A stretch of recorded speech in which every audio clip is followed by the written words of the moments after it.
linebacker spot after watching the film? And remember last week we talked about wanting to get some continuity at that spot. Do you feel like you got it against Arizona State a little bit? Yeah, I mean, obviously we played those three guys, and we honestly intended to play a few more, and then the way the game unfolded, those guys got in a rhythm. Eric was playing. Eric played pretty well. Tackett was extremely productive. It was definitely his best game. We thought he took some steps from kind of being able to catch his breath after the first 3 weeks of the season when it's all coming at you fast. And he took a nice step in the bye week and thought played well. So I was proud to see that. And Mason did a good job. I mean, we operate typically pretty well when he's in there. He's such a good communicator and knows our stuff so well. Thinks fast on the run. But he's a good player, but he brings a lot of intangible benefits to it too. So, and then I mean, listen, Rajon, Shane, guys like that are still a big part of what we do. This thing's going to go on and on. There's different things that are going to happen. We're going to need all 5 of those guys to play at a high level. And I mean, 4 games in, you look back on it, and they've all 4 had some really nice, or all 5 had some really good bright moments for us. What's the thing that Rajon has to keep showing to push for more opportunities? I think consistency of his job, and that's really, you can put that in the blank for all of them. I mean, listen, when you got 5 guys in there that you feel like are good players, the margins are going to be thin. And the thing we tell guys with playing time, I know I've told you guys, is like make it obvious, make it where it is impossible for us to keep you off the field. And that's always been our message to guys. Rajon has improved drastically. Really proud of his progress. There's a lot of confidence. There's frankly quite a bit more confidence in him than there was 12 months ago. And we weren't in a bad place with him, but he really has grown up and progressed. And he's going to play a big part. Just watch and see. Just let him unfold. If he continues to keep the great attitude like he always has, he's going to play a big part. No question about it. What have you thought of Deion just in general, the transformation he's been able to pull off in such a short time? He's done a great job. I mean, look at the results. I mean, that's, at the end of the day, our job as coaches is to do what's necessary to help make these programs that give us an opportunity the best it possibly can. And that's kind of the end of it. And we've all seen it here.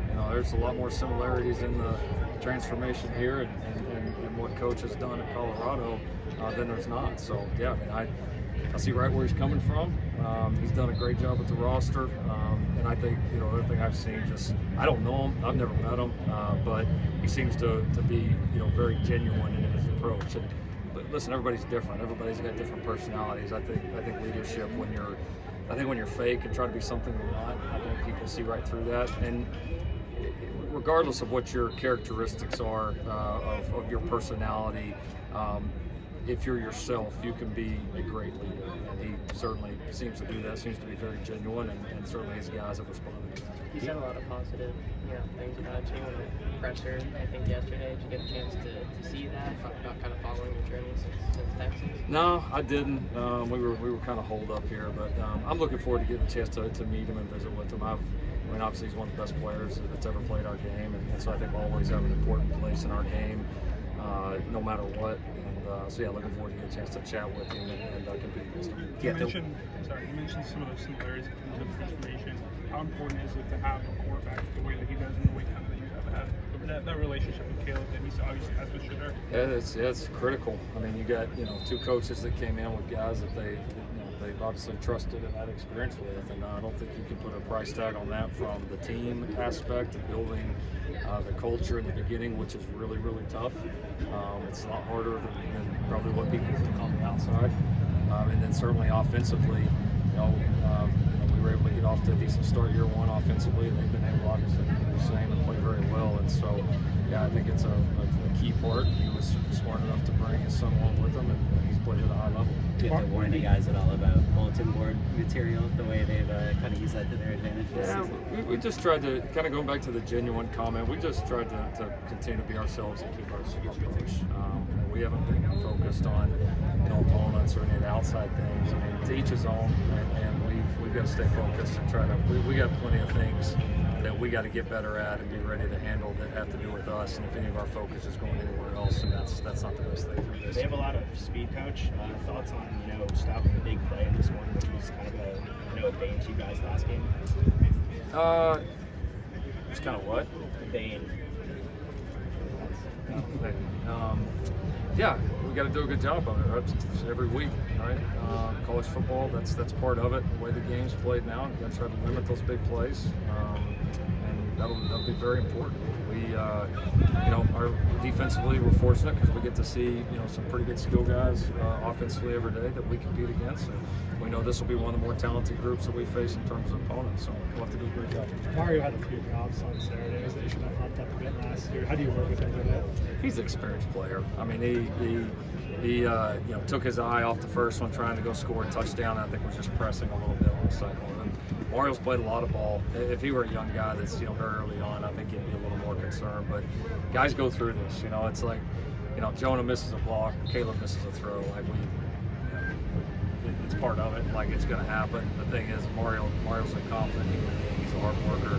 He came back and made an enormous play, which is probably the toughest catch he had all night, which is just the bang play down there on the 2-point conversion that was huge. So obviously our confidence didn't wane. You talked last week about the turnaround between the 7:30 and then this week's 9 o'clock. What's the biggest thing that you need to make sure you build in time for during this game?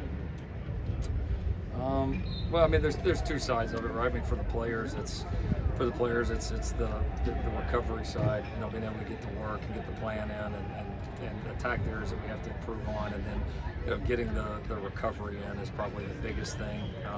For the coaches, I mean, good thing we don't have to play any snaps, but it's kind of like playing on a little bit of a short league for the coaches, and that's okay. So we've made a few adjustments in our schedule, kind of throughout the week to accommodate for that, and we're used to this. We played quite a few of these at the previous spot, quite a few big ones. Red River was always really early, and so a lot of us actually kind of prefer this. It'll be fun just to wake up, eat, do a quick meeting, and go play. Talk about Dennis getting the scholarship. What was the reaction from the guys like, and why, just why now? What did he show? Yeah, they erupted. They've seen the way that guy's worked throughout the entire time he's been here. He's never been promised anything. He would give him opportunity, and he's continued to work hard. And I think he has the respect of the entire team. And when I told the team, they erupted. They had Dennis come up and give a speech, which in typical Dennis fashion was all over the place. So, what do you say? I honestly, I'm not like being. I'm not trying to hide anything. I don't know that I could accurately explain it. It was really bizarre, and then at the end it was like, "Oh, and thank you," and like walked off. So yeah, that's just Dennis for you. Dennis is kind of quirky, but the guys love him, and the guys have a lot of respect. So it was a cool moment. Thank you, Coach. All right, thanks.